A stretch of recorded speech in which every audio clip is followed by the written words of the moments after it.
here at an undisclosed location with Mr. Jon Wolfe. How we doing? I'm good, buddy. How are you? Good. Any clue as to where we could be in the world right now? Well, let's see. They have cold beer. They have Juan Lobo tequila. We're in New Braunfels, Texas. Did you open up a bar? No, but a good buddy of mine. Yeah. Another tequila cowboy I know of. Oh, yeah, you know. We call that a segue. Let's just jump right into it. We were playing this on Texas Made last week. Yeah. We debuted it. Tequila Cowboys, Jon Wolfe and Randy Rogers. Yeah, man. Yeah, well, we are officially at Lost and Found, Randy Rogers Bar. That's it. He might show up. Who knows? I mean, he might kick us out of here if he sees this up here. I think he told me not to park there, but I did anyway. Yeah, man. Well, welcome to New Braunfels, dude. Thank you very much. Coming to hang out with me. It's been a little bit. All the turistas were up here during the summer, and we're winding down with that a little bit. So it was a good time to come up. It's feeling like fall is coming on, my friend. I can feel it. It's date night too over here a little all right, bit. So all right. All the ladies Hell are here. Yeah. Wave. Hey. Yeah, that's right. Well, hey man, big show this weekend. This is why we're really here. Right. Huge show. Thirsty Horse Saloon. Yeah, dude. Last year you rocked it. Labor Day weekend. We're back. I know it's kind of feeling like a little bit of a tradition. Hopefully, we keep doing it every Labor Day. Yeah, we should make that a tradition. So it's really cool, man, and I love all the folks at Thirsty Horse. Of course, I love playing San Antonio, so it's been a long time market for me. I go way back to a lot of venues in San Antonio, and so Thirsty Horse has really been good to us, and so we're really excited about the show. The main thing about you, whenever I come see a Jon Wolfe show, is I know you're going to have a great time. Yeah. And that just automatically ensures everyone else is going to have a great time. That's right. At a Jon Wolfe concert. That's right, man. I think that's over the years, it kind of became a thing with me, and I sing a lot of drinking songs, as you guys know. And as you should. Yeah. And so I think that's really the main thing when you're performing. You want to make sure you're having fun. If you're having a good time, a pretty good chance everybody else is going to have a good time. Translates to the crowd. That's right. Well, yeah. Dude, last year Braxton Keith showed up, and then he's up there. Yeah. Who we got this year? You bringing some friends? Man. You bringing some drinking buddies? Yeah, we probably will. I got to make a few phone calls and see who's hanging out. Okay. It's pretty cool because it's a Sunday show, right? So that's kind of a different thing. But I got some guys hanging out at home. Let's see. I'm gonna make a couple phone calls and see what I can drum up. Ain't nobody working Monday, and if they are, here's your warning to call in now. That's right. That's right. Yeah, because I will be sleeping in for sure. Me too. But me too. That's gonna be really fun. And then Juan Lobo. Yeah, we're doing some tequila. What is it called again? The meat and drink. We could call it that, a meat and drink. Yeah. We've done these VIP tequila tastings over the years, and it's a lot of fun. So right now we have a sort of giveaway happening. So if you've bought your ticket to the show, there's a couple posts online. Maybe we'll give you a few tickets to give away. Oh, yeah. But you can win some tickets to hang out with me backstage before the show. Okay. And I usually do a kind of guided tequila tasting. I talk about Juan Lobo tequila, a little bit about the history of the brand, and we drink tequila. Yeah. So, now that's before I go on. So normally it might affect my show a little bit. It usually makes the show awesome. That's right. So I've never seen it go south. Right. It's an enhancement. It's a show enhancement. Yes. So so we're gonna drink some Juan Lobo. It's gonna be an awesome night. I love it. Let's talk about music. Yeah, man. Last time we were hanging out at the station, and I think even before that, I went to go see you in Corpus. Yeah. You were like, you were kind of like, well, I got some stuff and it's coming along, but I'm not really sure. And then now it's like we got like a full-blown project. We do. I think historically for me, it's kind of been crazy. I've been releasing music now officially for 15 years. Mm-hmm. It all happened in Honky Tonk is 15 years old. That's kind of crazy to me because I feel like it hasn't been that long ago. It just, but that's been a minute, So I've been at it for a while, and most of my records were really a concerted effort. Mm-hmm. So it would be, hey, I'm going to do this. These are the songs I want to go on the record. I've got a vision for the album. A lot of my albums are sort of Concept Records. Yeah, it all kind of comes together. Yeah, it all happened in a honky tonk. Any Night in Texas, Natural Man, Dos Corazones was like a thing. And this time around, especially after recording Dos Corazones, I put a lot into that album. And so this time around, I really didn't have this like initially a creative vision for it. So it was writing a lot of songs, recording stuff that I felt really passionate about. But once we started looking at these, sort of taking a step back, looking at what we recorded, the concepts of each song, I'm kind of like, okay, wait a second, we got a record coming together. Yeah. So it kind of happened a little more organically this time around. Yeah. So, some stuff we haven't announced yet, but you're my buddy, so I'm just kind of off the cuff talking about stuff. But yeah, so there is a full-length record coming. And I'm going to tell you guys, it's going to extend into next year as well. So there's a 2-part album happening. Oh, wow. A lot of stuff. Yeah, so kind of a Guns N' Roses Chinese Democracy. Yeah. Double album thing happening. But so we're really excited about it. There's a lot of stuff coming, and we're going to be putting out music all the way into the summer of next year. Yeah.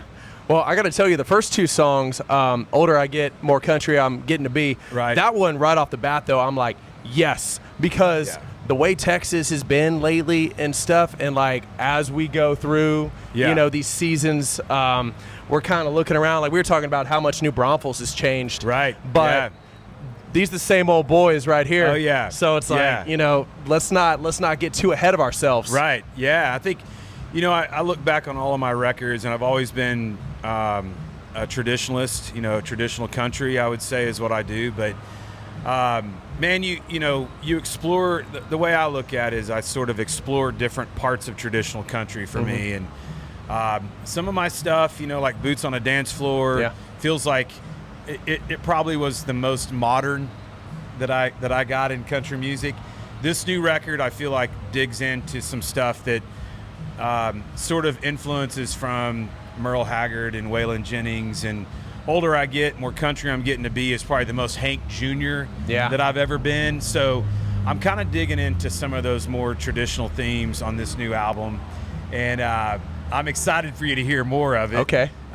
So there's some good stuff. We're really pumped about it. Okay. Tequila Cowboys, too, with Randy. Last week when I debuted it on Texas Made, I said, it doesn't matter where you're from or what you do when you go out with your buddies. Yeah. We're all just a couple tequila cowboys. Am I right? That's right. So that's kind of where that came from.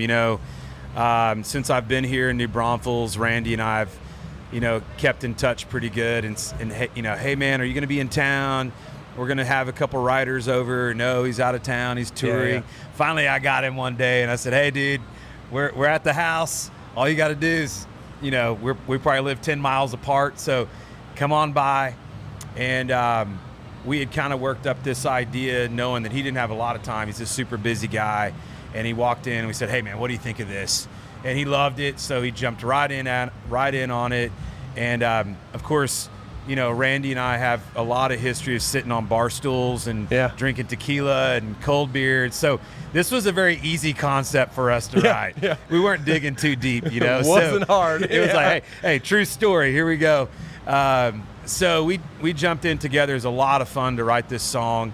And really, I think what's great about Tequila Cowboys is that it's lighthearted. I think when you look at the themes that are going through country music right now, sometimes they get pretty repetitive.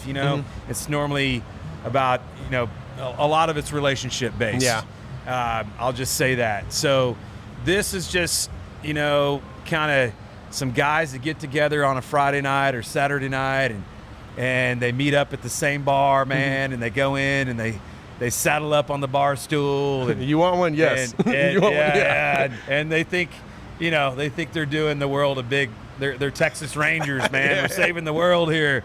We all get a little tougher on the weekend, right? But really, hey, you guys are just a bunch of drunks on some bar stools, So that's where Tequila Cowboys came from, and it's just a lot of fun. And it was a lot of fun working with Randy. Yeah. Cutting the song in the studio was a blast, and then we did a bunch of promo for it.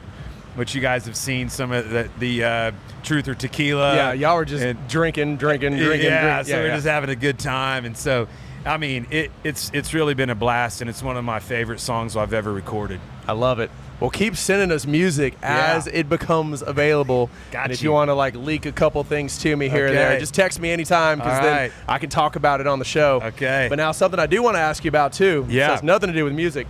How's the Bermuda coming along? It's been a hot month. It's kind of funny because you know, I'm kind of one of these artists, and you and I talked about this. The past couple of years, I haven't really been putting out music. I haven't really been touring as much. I took a few years to work on our home. Yeah, spending time at home is good. So getting into social media has been. I sound totally old here, but with this new music coming out, and I said, all right, man, I'm gonna kind of dig in and start, posting and get involved in social media. Some normal stuff too that you're doing day to day. Yeah, and so I start posting stuff about my lawn. And there's like, I meet dudes around, and they're like, hey, man, I saw your video about your grass, dude. Hey, by the way, I'm a singer, too. Yeah. Oh, yeah, you do? Yeah. So wait, but you have like a very special blend of Bermuda seed, I guess? Well, right? actually, or something? So I did really get into this grass thing, and it's kind of crazy. I can watch grass videos. Anybody all day. watching this, stay far away from this hobby. She knows. It's not very rewarding, and it'll let you down. But so I have Tifway 419 Bermuda, which you can't get it from a seed. It has to be a turf grass. So it's a hybrid, and it's a golf course grass. Okay. So we started doing that, and then you get into, fertilizing, and you get into soil treatments and things of that nature, and then you start getting into cutting your grass with a proper and you got like the holy cow mower. Yeah, so I got into reel mowers. Yep. And so I'm cutting my grass at like 1 inch now. And you do have to cut your grass like twice a week. Yeah. But it's nice though. Yeah. So I don't know. You got to get the slow-mo video of it too. Like set up the phone real low. I posted a handful of things, and I'm starting to feel like I'm posting too much about my grass. But I've got a few videos that I haven't posted yet. Okay. That I'm just holding it back. We're here for it. Okay. It was a hot month though, so like my grass is pretty burnt. And I've been working hard on it all year, but it is not anywhere near where yours is at. I've taken a hit too, just so you know. So I saw Parker; he was fed up. Yeah, with his the other week. He was just like, I've spent like 4 months on this, and he's like, I've had it. It's kind of a tough thing with the Texas summers, and I have a lot of dry spots too, man. Just so you know, gives us something to do though. Yeah, but man, when it looks good and you got a nice crisp line though. Oh, bro, that's what I'm telling you. It doesn't get any better. I live for it. Well, you go figure out the grass situation, and then we will see you Sunday at Thirsty Horse Saloon. I'm excited. And it's going to be a big old party. Come on, for bro. sure with I'm Jon excited. Wolfe right here. I'm excited.